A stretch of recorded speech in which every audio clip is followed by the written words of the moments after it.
Donc voilà les gars, on est enfin arrivé au mémorial du génocide arménien. Donc le site est vraiment très très joli. Et donc là ici, on a un des monuments de mémoire du génocide. C'est 12 dalles de basalte en cercle qui représentent en fait les 12 provinces que l'Arménie a perdues, qui sont maintenant situées en Turquie. Et donc à l'intérieur, on va rentrer. À l'intérieur, il y a une flamme qui brûle perpétuellement et qui représente la mémoire, qui est un hommage à toutes les victimes du génocide.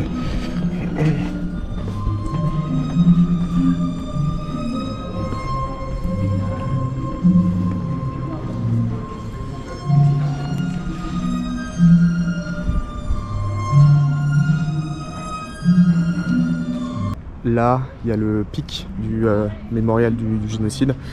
Et bon, en fait la signification c'est la renaissance et l'espoir dans la nation arménienne. Et en fait par là-bas, donc on le voit pas en ce moment, on le voit que par beau temps depuis Erevan, mais il y a le mont Ararat qui est aussi un grand symbole national de l'Arménie. En Arménie ils ont une devise qui dit nous appartenons à nos montagnes. Le truc c'est que le mont Ararat aujourd'hui il est en Turquie, il n'est plus en Arménie en fait. Le pic, en termes de perspective, le pic dépasse la pointe du mont Ararat et ça représente la volonté à terme un jour de récupérer cette montagne sacrée. Du coup là les gars, c'est le mont Ararat qui est à 5000 mètres et quelques et en fait juste là on a la frontière turque. Bon les gars, là on est sur la place de la République, c'est la place emblématique d'Erevan, c'est vraiment le cœur d'Erevan. Il y a différents monuments, donc là c'est le musée d'histoire de l'Arménie. Là-bas ici on a des bâtiments gouvernementaux. Et il faut savoir que cette place c'était la place Lénine jusqu'en 1990 et après la chute du mur ça a été renommé la place de la République. Tu me suis jusqu'ici Mathilde? Il est même pas dans la rivière, il a déjà failli se guette. Ok, du coup là les gars, on est ressorti après avoir fait une petite sieste délicieuse au Airbnb, on en avait besoin. Et regardez où on est, c'est magnifique. C'est un des lieux phares d'Erevan, c'est le monument aux cascades. Donc en fait, donc là les cascades elles sont arrêtées la nuit. Et il y a des escaliers de chaque côté, il y a 500 marches il me semble. Et à chaque fois dans les trous, dans les espaces, il y a des décorations, il y a des statues, c'est vraiment très très beau. Et évidemment on a une vue magnifique sur Erevan. Là tout au bout c'est l'opéra. Ce que je disais à Mathilde, ça fait vraiment ville très géométrique, romaine. C'est ça, regardez les détails, c'est très très beau. Et c'est un point de vue de la ville et c'est aussi un point de vue du fameux mont Ararat. Alors il faut savoir que ici Ararat c'est absolument partout. Il y a des bières Ararat, il y a des cognacs Ararat, il y a des marques de jus de fruits Ararat. Je pense qu'il doit y avoir du PQ Ararat, enfin, il y a vraiment tout est Ararat. Moi ça me plaît. Yo les amis, du coup bien arrivé à l'instant à Sevan, donc c'est la ville qui borde le lac Sevan qui est juste derrière nous. On est assez haut, on est à presque 2000 mètres d'altitude, donc du coup il fait un peu frisquet. On a pris un petit van comme ça là pour y aller, ça nous a mis 1 heure environ. Moi je pensais que j'allais coller ma tête contre la vitre et avoir de grandes réflexions existentielles sur mes ancêtres les Arméniens. Bon finalement j'ai pionce tout le trajet mais c'était cool, c'est une bonne petite sieste. Et le coin est magnifique, là on a les montagnes derrière. Je vous retrouve ici au lac Sevan. Il y a un calme absolu qui règne. Il n'y a que le bruit des vagues et le chant des oiseaux. C'est vraiment, c'est juste parfait en fait. Et je vous laisse découvrir un petit peu la vue. C'est la sérénité à l'état pur. Donc le lac Sevan, faut savoir que c'est un lac absolument immense. Ça fait 3 fois la taille du lac Le Mans pour vous donner une idée. C'est un lac d'altitude, hein. Donc là on est à 1900 mètres. Voilà, c'est un lac qui constitue aussi les premières réserves d'eau en Arménie. Il a été beaucoup ponctionné il y a quelques décennies. Je crois que le niveau du lac a perdu une vingtaine de mètres, donc ça a un peu alerté les autorités. Maintenant, ils font beaucoup plus attention. Il y a toute une partie de la zone, il me semble, qui a été sanctuarisée. Ça a l'air vraiment d'être un paradis pour la faune locale. Et ce que je remarque aussi, c'est que ouais, les bords du lac en fait sont très peu bétonnés. Voilà.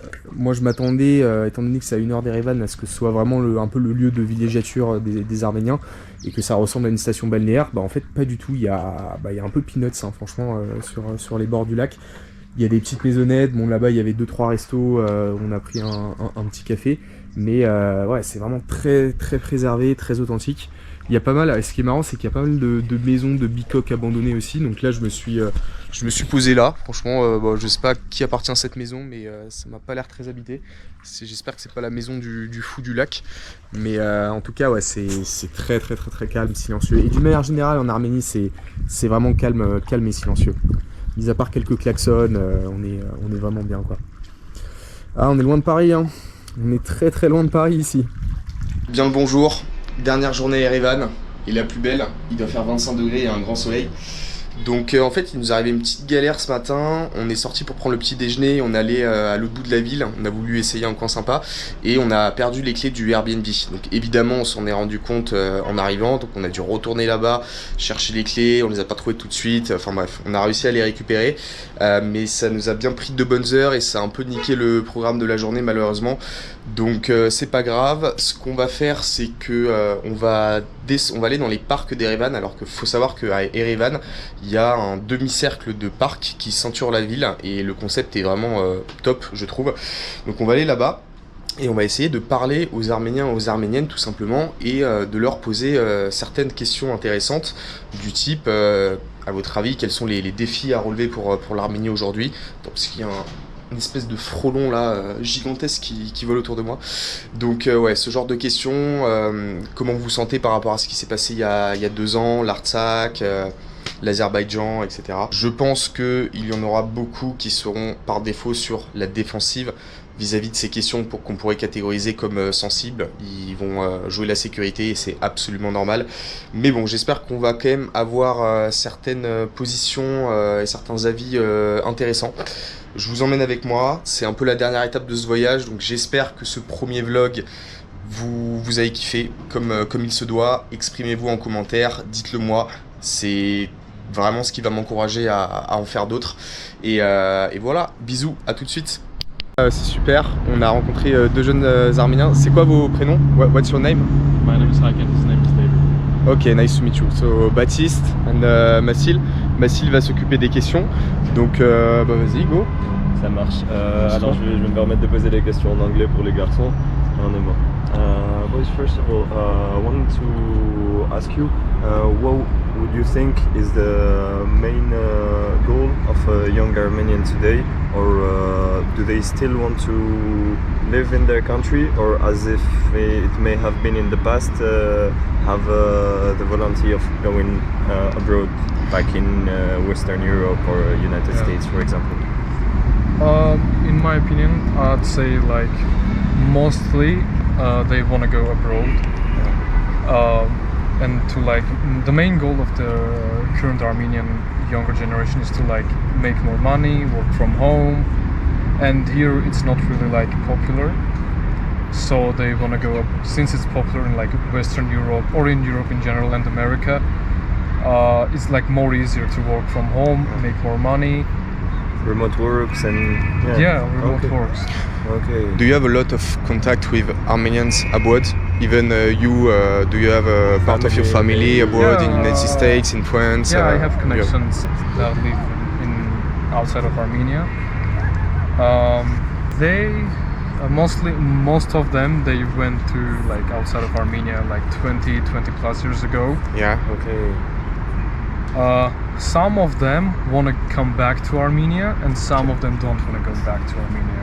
Okay, would you say that the ones who want to come back, is this a number who is increasing regarding to past years, or It depends the country. Like from, let's say, United States, like most of them are staying in Glendale, Los Angeles. The number is slightly increasing. I've seen a lot of like people from Glendale, and especially from Iran. There's like a lot of Armenians coming from Iran and Glendale.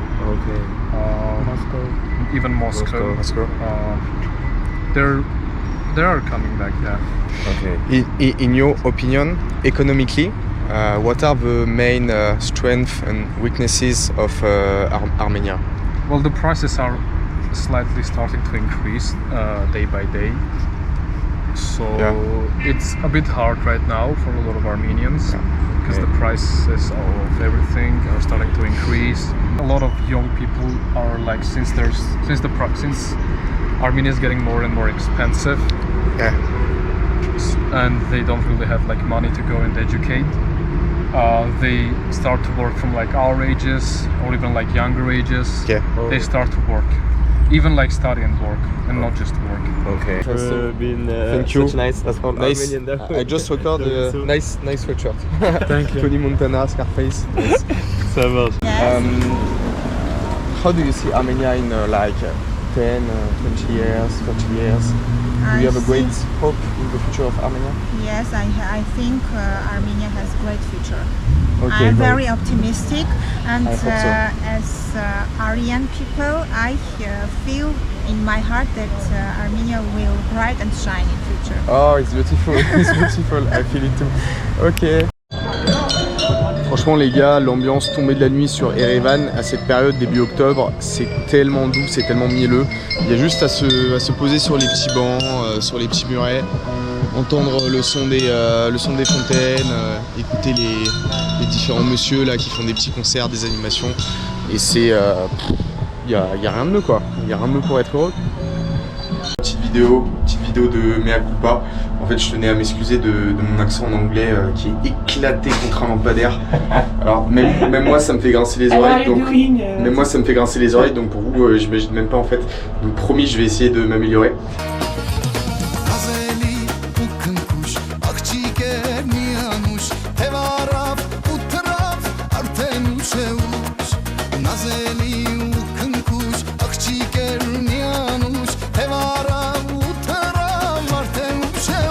Şanseles